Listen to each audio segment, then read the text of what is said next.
That's a researcher and some students from the University of Louisville floating in near zero gravity aboard a NASA aircraft, more than 24,000 feet above the Earth. There were times when I thought, okay, I'm upside down, and I look down and I'm actually just standing kind of like this maybe.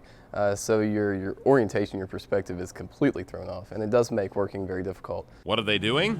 Well, they're figuring out how to do surgery in case a future astronaut suffers a bad injury on the way to the moon, Mars, or a space colony. You're so far away you can't turn around and come back to Earth to provide that type of health care. George Pantalos' research is funded by NASA. His students practice in the hallway at U of L's Cardiovascular Innovation Institute, a hallway that's the same width as a NASA craft.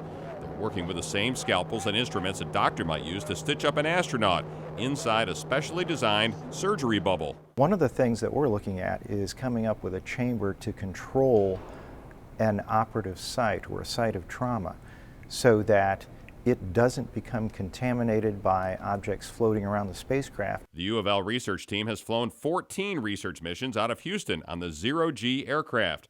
Fourth-year medical school student Morgan Crigger has flown on 8 of those missions. Maybe one day be a astronaut surgeon, who knows? What the U of L students, Pantalos, and NASA have discovered is surgery can be done in space, and the research has applications here on Earth. We know from the experience on submarine crews that every year about 3 or 4 corpsmen do have to be evacuated from submarines to go for surgical treatment of appendicitis when medical treatment has not been effective.